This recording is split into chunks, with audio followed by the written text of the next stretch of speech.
जिज्ञासु मित्रों, बहुत बहुत अभिनंदन है आपका दिव्य सृजन स्पिरिचुअल में। प्रत्येक दिवस की भांति लाइव चर्चा का यह कार्यक्रम फिर शुरू हो रहा है आज। और आज का जो महत्वपूर्ण विषय है वह है अनात्मा क्या है, या फिर अनात्मा का रहस्य। अनात्म वस्तु क्या है, आत्म और अनात्म, यह दो विषय। तो आत्मा क्या है इस पर तो चर्चा होगी, लेकिन आत्मा को समझने के उद्देश्य से ही अनात्म वस्तु को बताया जा रहा है पहले। क्योंकि किसी विषय को अगर समझना है तो उस विषय का जो निषेध है या जो नहीं है, जैसे कि अगर आप ये समझना चाहते हैं कि मिठाई क्या है, कोई भी स्वादिष्ट व्यंजन मिठाई नहीं हो सकता। तो इसीलिए हमें ये जानना होगा कि मिठाई क्या नहीं है। तो जिस भी व्यंजन में नमक पड़ा है, मिर्च पड़ा है, तो उसे हम मिठाई नहीं कह पाएंगे। तो मीठा जिसमें पड़ा है, चीनी गुड़ जिसमें पड़ा है, जो मीठा है स्वाद में, हम उसी को मिठाई कह देंगे। किसी भी वस्तु के स्वादिष्ट होने मात्र से वह मिठाई नहीं हो जाएगा। ठीक है? तो इसी प्रकार से आत्मा क्या है, और आत्मा तो अव्यक्त विषय है यह। तो कैसे उसे जाना जाए जो हमारे इंद्रियों से जानने में संभव नहीं है, उसके विषय में वैचारिक रूप से, तर्क रूप से क्या समझा जाए, कैसे समझा जाए। तो उसी के हेतु आत्मा क्या है इस बात को ना ध्यान देकर आप इस बात को पहले समझ लीजिए कि आत्मा क्या नहीं है। तो जो आत्मा नहीं है वही अनात्मा है, जो आत्मा नहीं है वही तो अनात्मा है। तो अनात्मा को पहले जान लीजिए। अगर अनात्मा को जान लेंगे तो कम से कम आत्मा के विषय में आपको इतना जरूर पता चल जाएगा कि यह सब विषय आत्मा नहीं है। तो आत्मा निश्चय ही इन सब विषयों से परे है, इन सब विषयों से परे है। तो इसीलिए आदि गुरु शंकराचार्य यह भी कहते हैं कि ब्रह्म क्या है, पहले ये जानो कि ब्रह्म क्या नहीं है। तो अगर वो जान जाओगे तो ब्रह्म सही दिशा में ब्रह्म की ओर आगे बढ़ पाओगे। नहीं तो ब्रह्म के नाम पर कुछ और ही दिशा पकड़ लोगे। और बहुत सारे लोग यही होता है, कुछ और ही दिशा पकड़ लेते हैं, ब्रह्म के नाम पर कोई दूसरी बात समझ लेते हैं, लेकिन ब्रह्म उनको समझ में नहीं आता। और किसी दूसरी बात को समझकर ही उसे ही ब्रह्म ज्ञान कहना शुरू कर देते हैं, उसे ही ब्रह्म ज्ञान कहना शुरू कर देते हैं। तो इसलिए आत्मा और अनात्मा वस्तु की चर्चा यहां पर की जा रही है। तो अभी हम आज की चर्चा में विशेष रूप से इसी बात पर हम ध्यान देंगे कि अनात्मा क्या है, क्योंकि अनात्मा समझ लेने से यह स्पष्ट हो जाएगा कि इन सबसे परे आत्मा है। और इसी उद्देश्य से अनात्मा को यहां समझाया जा रहा है। तो चलिए, आदि गुरु शंकराचार्य विवेक चूड़ामणि के अंतर्गत अनात्म निरूपण करते हैं। तो वह क्या कहते हैं अनात्मा के विषय में, आइए उसको देखते हैं। कहते हैं, देह इंद्रिय प्राण मनो अहमादय सर्वे विकारा विषया सुखादय व्योमादि भूतान्यखिलम च विश्व मव्यक्त पर्यंतमिदम ह्यनात्मा। देह, इंद्रिय, प्राण, मन और अहंकार आदि सारे विकार। कौन कौन सी? देह इंद्रिय प्राण मनो अहम आदय सर्वे विकारा विषया सुखादय। अर्थात यहां पर श्लोक में देह इंद्रिय प्राण मनो अहम आदय, अर्थात देह इंद्रिय प्राण मन और अहम, अहंकार जो है, ये सभी सर्वे विकार, इनके सभी विकार और सारे विषय, इनके जितने भी विषय हैं, इन इंद्रियों के सारे विषय, प्राण के सारे विषय, मन के सारे विषय, अहम के सारे विषय, इनके सारे विषय और इनसे प्राप्त होने वाले सुख आदि जो हैं, सर्वे विकारा विषया सुख आदय, अर्थात ये सुख आदि, इनसे इनके द्वारा अनुभव किए जाने वाले संपूर्ण सुख आदि जो हैं, वह सब क्या है? अनात्मा है, अनात्म वस्तु हैं। यह देह इंद्रियां प्राण मन अहम सारे विकार विषय और सुख आदि अहंकार जितने भी हैं, वह सब अनात्म विषय हैं। फिर आगे कहते हैं, व्योम आदि भूतान्यखिलम च विश्व में व्यक्त विश्वम अव्यक्त पर्यंतमिदम ह्यनमात्मा। अर्थात कि आकाश, व्योम मतलब आकाश आदि जो पंचभूत हैं, आकाश, पृथ्वी, जल, अग्नि, वायु, जो पंचभूत हैं, यह भी अनात्म विषय हैं, अनात्म वस्तु हैं, आत्मा नहीं है ये। तो आकाश आदि पंचभूत और संपूर्ण विश्व और अव्यक्त व्योम आदि भूतानिखिलम च विश्वम अव्यक्त पर्यंतमिदम ह्यनात्मा, अर्थात कि विश्व, संपूर्ण विश्व भी और जो अव्यक्त है, जो विश्व के लिए अव्यक्त भूत आदि जो हैं, भूत आदि और अव्यक्त पर्यंत निखिल विश्व। अव्यक्त पर्यंत मतलब यहां पर अव्यक्त पर्यंत निखिल विश्व का मतलब क्या है?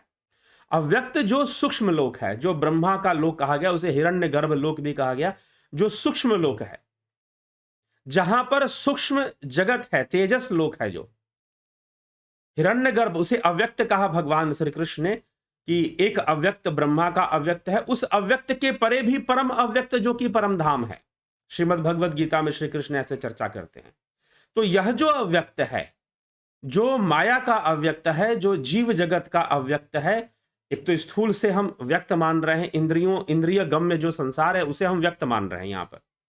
तो इसके परे जो सूक्ष्म लोक है, स्वप्न आदि जो लोक जहां पर होते हैं, जो सूक्ष्म लोक है, जो सूक्ष्म शरीरों का लोक है, सूक्ष्म जीवों का, सूक्ष्म शरीरधारी जीवों का जो लोक है, उन सब के लिए यहां पर अव्यक्त, क्योंकि वह इंद्रिय गम्य नहीं है, वह इंद्रियों से अनुभव नहीं किया जाता, इंद्रियों से नहीं देखा जाता, इसलिए उनको भी अव्यक्त कहा गया है। श्री कृष्ण भगवान ने भी श्रीमद् भगवद गीता में उसे अव्यक्त कहा है। तो आकाश, भूत आदि और समस्त अव्यक्त पर्यंत जो निखिल विश्व है, यह सभी अनात्मा है, यह सभी अनात्मा है। तो यह संसार, यह जागृत अवस्था वाला संसार और अव्यक्त अवस्था अर्थात सूक्ष्म अवस्था वाला स्वप्न लोक, तेजस लोक वाला जो संसार है, वह भी माया ही है। वहां पर भी माया का प्रसार है, वहां पर भी काल और माया का अस्तित्व बना हुआ है। तो वह सब के सब अनात्म विषय हैं, अनात्मा हैं।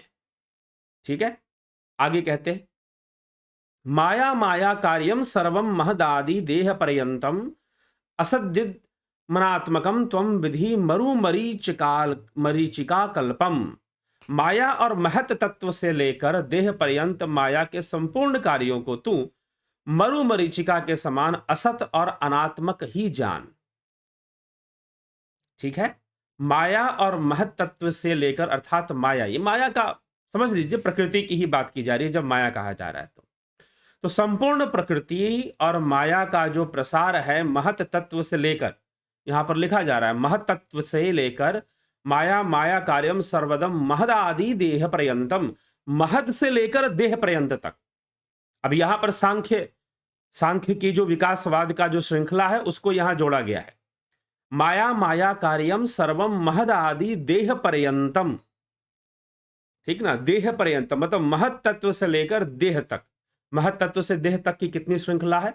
महत तत्व है, महत के बाद आहत तत्व है अर्थात अहंकार तत्व बनता है, फिर चित्त बनता है, मन बनता है, महत बुद्धि तत्व है, बुद्धि, अहंकार, चित्त और मन, और फिर पंचभूत बनते हैं, पंच ज्ञान इंद्रियां, पंच कर्म इंद्रियां और पंच तन्मात्राएं बनती हैं। तो यह 20 हो गए, पंच तन्मात्राएं, पंचभूत 10 हो गए, पंच ज्ञान इंद्रियां, पंच कर्म इंद्रियां 20 हो गए, 10 10 20 हो गए, और 4 24।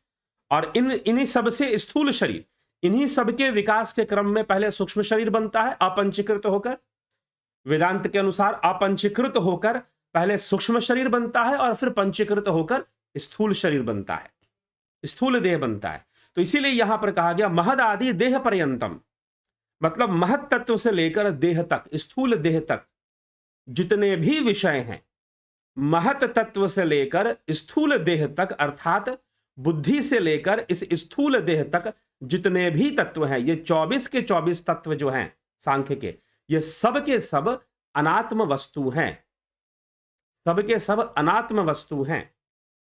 तो माया माया कार्यम सर्वम महद आदि देह पर्यंतम असद्दिदमनात्मकम तवम विधि मरु मरीचिका कल्पम, अर्थात कि यह संपूर्ण माया जो है यह कैसी है? मरु मरीचिका, मरु मरीचिका कल्पम, मरु मरीचिका के समान है। मरु मरीचिका मतलब मृग मरीचिका कहिए, मरु मरीचिका कहिए, मृद मरीचिका भी कहते हैं। तो संपूर्ण कार्यों को तू, माया का जो संपूर्ण प्रसार है, संपूर्ण कार्य है, इंद्रियों का जहां तक भी प्रसार है, ज्ञानेंद्रियों से जो कुछ भी देखते हो, जो कुछ भी अनुभव करते हो, या बुद्धि का प्रसार या चित्त मन का प्रसार, जो कुछ भी यह सब विषय है, महत से लेकर इस देह तक, महत से लेकर इस देह तक जितने भी विषय हैं, चाहे वो सूक्ष्म लोक के हों, चाहे वो अव्यक्त लोक को सूक्ष्म लोक यहां कहा जा रहा है, तो सूक्ष्म अव्यक्त लोक के हों, चाहे यह व्यक्त जागृत अवस्था के हों, वो संपूर्ण विषय अनात्मा ही है, क्योंकि इनसे आत्मा का अनुभव नहीं हो पा रहा है, इनसे आत्मा तक पहुंचना संभव भी नहीं हो पा रहा, और ये आत्म विषय भी नहीं। हाँ, ये अलग बात है, जब हम आत्मा की सर्वव्यापकता को जान लेते हैं, जब हम ब्रह्म की सर्वव्यापकता को जान लेते हैं, तो हमें ब्रह्म सर्वव्यापी ही नजर आता है, चारों तरफ ही नजर आता है, तो सब कुछ उसी से बना हुआ दिखाई देता है। वह ज्ञान की अवस्था है, फिर वह ज्ञान की अवस्था है। लेकिन इन सब के वशीभूत, महत से लेकर, इंद्रियों से लेकर, मन बुद्धि चित्त से लेकर, और इन सब का जो विषय है, इंद्रियां पंचभूतों का विषय, और पंचभूतों से ही तन्मात्राओं का संबंध है, ज्ञानेंद्रियों से ही तन्मात्राओं का संबंध है। ज्ञानेंद्रियां तन्मात्राओं के ही तो ग्रहण करती हैं, रूप रस गंध स्पर्श, हाँ, शब्द, इन सबको हमारी ज्ञानेंद्रियां ग्रहण करती हैं, इन 5 तन्मात्राओं को। तो ज्ञानेंद्रियों से इनका संबंध है। जो भी अनुभव हो रहा है इंद्रियों के वशीभूत, और जो तत्व सामने आ रहे हैं महत से लेकर देह पर्यंत, वह सब के सब माया है, वह सब के सब अनात्म है, वह सब के सब असत हैं। ये सब अनात्मक इनको जानना चाहिए, अनात्मा रूप में इनको देखना चाहिए, सभी सभी अनात्मा। तो अनात्मा क्या है? अर्थात मन आत्मा नहीं है, चित्त आत्मा नहीं है, बुद्धि आत्मा नहीं है, अहंकार आत्मा नहीं है, 3 गुणों का की विषमता भी आत्मा नहीं, उनकी उन्हीं से तो सब हो रहा है। तो महत से लेकर देह पर्यंत पंचभूत भी आत्मा नहीं है, पंच तन्मात्राएं भी आत्मा नहीं है, पंच ज्ञानेंद्रियां भी आत्मा नहीं है, पंच कर्मेंद्रियां भी आत्मा नहीं है, ठीक है। और आकाश आदि भूत जितने भी हैं वो सब के सब, और अव्यक्त जगत जो सूक्ष्म जगत है, सूक्ष्म जगत है, जहां पर सूक्ष्म रूप में जीव प्रेत योनि, अथवा कई योनियों में और भी कई योनियों का नाम आता है, यक्ष गंधर्व यक्षिणी और देव योनि, देवता भी ऐसी योनियों में सूक्ष्म रूप में वास करते हैं। तो उन सभी सूक्ष्म अव्यक्त लोक वाले भी अनात्म वस्तु हैं, वो भी आत्मा नहीं, क्योंकि वहां भी माया का प्रसार है, वहां भी कर्म है, कर्म है, वहां संस्कार भी है वहां पर, ठीक। और इनसे परे जो सुषुप्ति अवस्था है, क्या वो आत्मा की अवस्था है? जी नहीं, वह भी आत्मा की अवस्था नहीं है, क्योंकि वहां संस्कार बने हुए हैं, कर्म बीज रूप में बने हुए हैं, तो वह भी अनात्मा ही है, वह भी आत्मा नहीं है, ठीक है। तो यह हमें सोचना चाहिए था, सोचना है, समझना है। तो अनात्मा क्या है, इस विषय को पहले स्पष्ट किया जा रहा है, ताकि अब जब आप ये समझ गए हैं कि आत्मा देह नहीं है, इंद्रिय नहीं है, प्राण नहीं है, मन नहीं है, पंचभूत नहीं है, पंच तन्मात्रा नहीं है, ना ज्ञानेंद्रिय है, ना कर्म है, यह सब आत्मा नहीं है, प्राण भी आत्मा नहीं है। तो जब यह सब विषय आत्मा नहीं, आकाश आदि पंचभूत भी आत्मा नहीं है, तो यह सब विषय आत्मा नहीं है, तो आत्मा निश्चित ही इन सबों से परे है, आत्मा निश्चित ही फिर इन सबों से परे है, यह जानना चाहिए, और यह इस विषय को समझना चाहिए। तो सूक्ष्म लोक, स्थूल लोक अनात्म वस्तु है, अनात्मा है, चाहे सुषुप्ति अवस्था भी अनात्मा है, जिसे कारण शरीर कहते हैं। सूक्ष्म शरीर, कारण शरीर और स्थूल शरीर अनात्मा विषय ही है, ठीक। अब आत्मा क्या है, अब इसकी चर्चा होगी, तो इसके लिए कल हम, आज की चर्चा आप जरूर पूरा सुन लीजिए, कल हम अब इसी का आधार लेकर, अनात्म वस्तु का आधार लेकर ही आत्मा पर चर्चा करेंगे कि आत्मा क्या होती है, ठीक है जिज्ञासुओं। तो यह आप समझिए, इस विषय को समझकर आप निश्चय ही आगे बढ़े, और कल आत्मा निरूपण, आत्म निरूपण पर चर्चा होगी। तो अभी तो अनात्मा विषय को हमने समझने का प्रयास किया, कल आत्मा विषय को हम समझेंगे, ठीक है। तो जिज्ञासुओं, इसी के साथ आज की जो यह वीडियो है, आज की जो यह सभा है, यह समझ लीजिए कि यह अपलोडेड प्रीमियर वीडियो आप देख रहे हैं। तो चर्चा, आपके कमेंट नहीं पढ़ पाएंगे आज, क्योंकि ये अपलोडेड वीडियो है, लेकिन कल जरूर फिर से लाइव चर्चा होगी, तो उसमें आपके विचारों पर भी चर्चा जरूर जुड़ जाती है, तो वो भी हो ही जाएगी। परंतु आज ये सब कुछ व्यस्तता आ गई, जिसके कारण से पूर्व निर्धारित व्यस्तता थी, इसीलिए वीडियो को पहले ही अपलोड कर आपको इस विषय पर चर्चा की गई है। तो चलिए, और ध्यान योग का जो कोर्स है 14 दिसंबर से शुरू हो रहा है, लोगों ने ज्वाइन करना शुरू कर दिया है। आप ज्वाइन करना चाहते हैं, अपने कदम आगे बढ़ाइए, संपर्क कीजिए, हमारे नंबर पर, जो कि आपको नंबर दिया हुआ है, चैनल के कवर पेज पे भी दिया हुआ है, डिस्क्रिप्शन में भी दिया हुआ है, नहीं तो मैं आपको बता रहा हूँ, व्हाट्सअप करेंगे आप 9661802459, इस नंबर पर आप व्हाट्सअप मैसेज करेंगे और या फिर टेलीग्राम मैसेज भी कर सकते हैं। तो मैसेज करके आप जो है डिटेल्स ले लेंगे कि भाई हाँ, हमें कैसे ज्वाइन करना है, किस प्रकार से ध्यान योग का कोर्स ज्वाइन करना है। ज़रूर ज्वाइन कीजिए और उसका पूरा लाभ उठाइए। ध्यान योग का कोर्स करने से यह विषय जो अनात्मा और आत्मा का विषय है, यह हमें प्रैक्टिकल रूप में समझ में आता है। प्रत्यक्ष रूप में हमें समझ में आना शुरू हो जाता है कि अनात्मा और आत्मा विषय क्या है?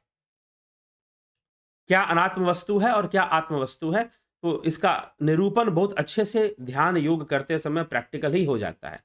तो यह हमें समझना चाहिए और ध्यान योग की ओर हमें आगे बढ़ना चाहिए। ध्यान योग की साधना हमें करनी चाहिए और करते हुए हमें आगे बढ़ते हुए अपने जीवन का कल्याण करना चाहिए। तो जिज्ञासुओं, इसी के साथ विचारों को विराम देंगे। आप ज़रूर ध्यान योग ज्वाइन करने के लिए आप संपर्क करें और संपर्क कर इसका पूरा लाभ उठाइए। तो बहुत-बहुत आभार आप सभी का। जुड़े रहें, बने रहें और लाभ उठाते रहें।